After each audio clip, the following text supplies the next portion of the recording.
গহপুৰত উপস্থিত হৈছে সদৌ টাই আহোম ছাত্ৰ সন্থাৰ কেন্দ্ৰীয় নেতৃত্ববৰ্গ। আমি কথাটো চেষ্টা কৰিম তেওঁলোক কিয় উপস্থিত হৈছে। মই আপোনালোকৰ মাজলৈ অকণমান আহিছোঁ, কওকচোন আজি ইয়াত উপস্থিত হোৱাৰ মূল কাৰণটো। উদ্দেশ্যটো মহান। উদ্দেশ্য মহান মানে এইকাৰণে যিহেতু সদৌ টাই আহোম ছাত্ৰৰ পৰিয়ালৰ সংখ্যাটো আমি বঢ়াব বিচাৰিছিলোঁ আৰু ৩৬টা বছৰৰ পাছত বিশ্বনাথ চাৰিআলি এই জিলাখনলৈ আমি আহিছোঁ আৰু আমি পৰিয়ালৰ সংখ্যাটো বঢ়াইছোঁ। আমি এখন তদৰ্থ সমিতি ইয়াত গঠন কৰিছোঁ। অনাগত সময়ত সমিতিখনে পূৰ্ণাংগ ৰূপ পাব আৰু ইয়াৰ অঞ্চলৰ যিসকল লোক তেখেতলোকৰ যি মৰমৰ আতিথ্য আমি আপ্লুত হৈছোঁ আৰু অনাগত সময়ত এই সমিতিখনে যে এক বলিষ্ঠ পদক্ষেপ লৈ জাতিটো আৰু জনগোষ্ঠীটোৰ কাৰণে কাম কৰিব তাক লৈ আমি খুব আশাবাদী। আপোনাৰ সমগ্ৰ অসমত কিমানখন কমিটি আছে বৰ্তমান? আমাৰ সমগ্ৰ অসমত 15খনৰ ওপৰত কমিটি আছে। বিভিন্ন সময়ত আপোনাৰ বিভিন্ন দাবী আগবঢ়ায় চৰকাৰৰ ক্ষেত্ৰত। ৬ জনগোষ্ঠী জনজাতিকৰণৰ প্ৰসংগ উত্থাপন হয়, এই বিষয়টো কি ক'ব আজি? ৬ জনগোষ্ঠীৰ জনজাতিকৰণৰ প্ৰসংগটোক লৈ চৰকাৰ নীৰৱ। হিমন্ত বিশ্ব শৰ্মা ডাঙৰীয়া নীৰৱ। আমাৰ দাবীটো বাস্তৱসন্মত, বিজ্ঞানসন্মত, যুক্তিসংগত আৰু এটা সাংবিধানিক। আৰু এই সাংবিধানিক দাবীটো, ৰাজনৈতিক দাবীটো ৰাজ্যসভাত বিলখন উঠিল। ৰাজ্যসভাত বিলখন উঠাৰ পিছত ক'লৈ গ'ল আমাক অসমৰ মুখ্যমন্ত্ৰী ডাঙৰীয়াই কথাটো নকয়। তেওঁ খালি এটা কথাই কয়, যদি অসমৰ ৬ জনগোষ্ঠীৰ জনজাতিকৰণৰ মৰ্যাদা দিয়া যায় তেতিয়াহ'লে অসমত থকা যিবিলাক এক্সিষ্টিং যিবিলাক ট্ৰাইবেল আছে তেখেতলোকৰ লগত সংঘাত হ'ব। গতিকে আমি তেখেতক পোনপটে এটা প্ৰশ্ন কৰিব বিচাৰিছোঁ যে যদি সংঘাত হোৱাৰ আশংকা দেখিছে আপুনি নিৰ্মূল কৰক।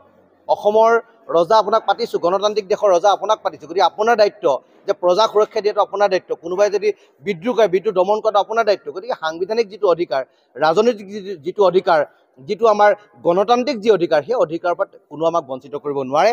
এদিন নহয় এদিন সদৌ টাই আহোম ছাত্ৰ সন্থাৰ যিটো বলিষ্ঠ যিটো দাবী, জনজাতিকৰণৰ দাবী, সেইটোত আমি স্ফীত লক্ষ্যত উপনীত নিশ্চয় হ'ম। হয়, দাম বৃদ্ধিৰ প্ৰসংগ উত্থাপিত হৈছে, যথেষ্ট দাম বৃদ্ধি হৈছে, বহুত দল সংগঠনে প্ৰতিবাদ কৰিছে, কি ক'ব বিচাৰিব? টাই আহোম ছাত্ৰ সন্থাই প্ৰতিবাদ কৰিছে। সিদিনা শিৱসাগৰত সাংঘাতিক ৫০০-৬০০ মানুহ ওলাই আমি প্ৰতিবাদ কৰিছোঁ। চৰকাৰখনে ৰাইজক কোঙা কৰিছে, চৰকাৰখনে ৰাইজৰ কঁকাল ভাঙিছে। দুখীয়া দৰিদ্ৰৰ পক্ষত এই চৰকাৰখন নাই। এই চৰকাৰখন কেৱল ধনী মানুহৰ লগত আছে, যি কুবেৰ তেখেতলোকৰ পক্ষত আছে। দুখীয়া, নিচলা, দৰিদ্ৰ, নিষ্পেষিত ৰাইজৰ পক্ষত এইখন চৰকাৰ নাই। গতিকে এইখন চৰকাৰক লৈ বেছি কথা কোৱা আমাৰ ভাল নলগা হ'ল। মই আপোনাৰ ওচৰলৈ অকণমান আহিছোঁ, যিহেতু আজি বিশ্বনাথ জিলাৰ নতুনকৈ যি সমিতি গঠন কৰা হৈছে, অনাগত দিনত কিদৰে আগবঢ়াই যাব?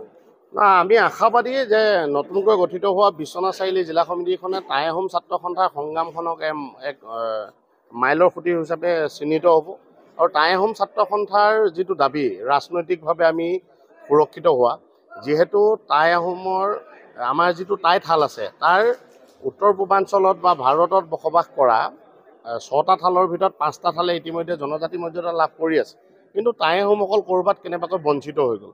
গতিকে আমি যে জন্মগতভাৱে আমি জনজাতিৰ মৰ্যাদা লাভ কৰিব লাগে বা আমি জনজাতি, এই কথাটো প্ৰমাণিত হয়। গতিকে আমাৰ জনজাতিকৰণটো আমাৰ মূল দাবী। এই দাবীটোক লৈ আগবঢ়াৰ লগে লগে ৰাজনৈতিকভাৱে আন যিবিলাক আমাৰ দাবী আছে, বিশেষকৈ বিশ্বনাথ চাৰিআলিত বসবাস কৰা প্ৰায় ৩ লাখ আহোম মানুহৰ ৰাজনৈতিকভাৱে আমি দ্বিতীয় শ্ৰেণীৰ নাগৰিক। ধেমাজিটো তেনেকুৱা, শদিয়াটো তেনেকুৱা। গতিকে এই যি ব্যৱস্থা, এই ব্যৱস্থাটোৰ পৰা আমি ৰাজনৈতিকভাৱে কেনেকৈ শক্তিশালী কৰিব পাৰোঁ তাৰ প্ৰক্ৰিয়াটো নিশ্চিত কৰিবৰ কাৰণে আমি টাই আহোম ছাত্ৰ সন্থাই ইয়াত আজি কমিটি গঠন কৰিছোঁ আৰু ইয়াৰ ৰাইজৰ লগত আলোচনা কৰি ৰাজনৈতিকভাৱে আমি কেনেকৈ ধৰণে নিজক শক্তিশালী কৰি তুলিব পাৰোঁ, এই দিশটোক লৈ পিনে বিশেষকৈ বিশ্বনাথ চাৰিআলি জিলা সমিতিখনে অনাগত দিনত মাৰ বান্ধি থৈ দিব। ৰাজনৈতিক প্ৰসংগটো যিহেতু উত্থাপিত হৈছে, অনাগত দিনত ৰাজনৈতিক দলৰ কিবা যোগদানৰ বা প্ৰসংগ কিবা উত্থাপন হ'ব নেকি? নিশ্চয় হ'ব পাৰে, নিশ্চয় হ'ব পাৰে। কাৰণ ছাত্ৰ সংগঠন কৰাৰ পিছত এটা বয়সত সকলোৱে ছাত্ৰ সংগঠন এৰিবই, এটা বয়সলৈকে যায়। তাৰপিছত ৰাজনৈতিকভাৱে কোনোবা মঞ্চত যোগদান কৰিব পাৰে। সেই কথাটোত আমি নুই নকৰোঁ বা কাৰোবাক আমি বাধা দিব নোৱাৰোঁ, সেইটো সম্পূৰ্ণ ব্যক্তিগত। যে টাই আহোম ছাত্ৰ সন্থা কৰিলে কাৰণে ৰাজনীতি কৰিব নোৱাৰিব এইটোতো নহয়। মই কৈছোঁ যে ৰাজনৈতিকভাৱে শক্তিশালী কৰিবলৈ হ'লে জনগোষ্ঠীটোক আমি টাই আহোম ছাত্ৰ সন্থাৰ পৰা প্ৰতিনিধিত্ব কৰা ব্যক্তিয়ে কিন্তু ৰাজনীতি কৰিব লাগিব।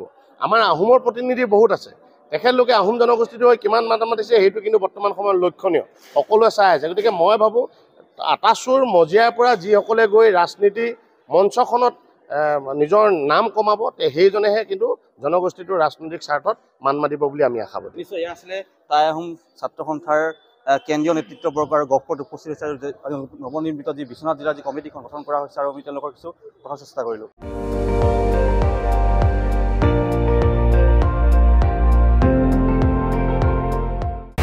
আপুনি চাই আছে ND24 সৰ্বশ্ৰেষ্ঠ নহয় সৰ্বোত্তমৰ দৌৰা।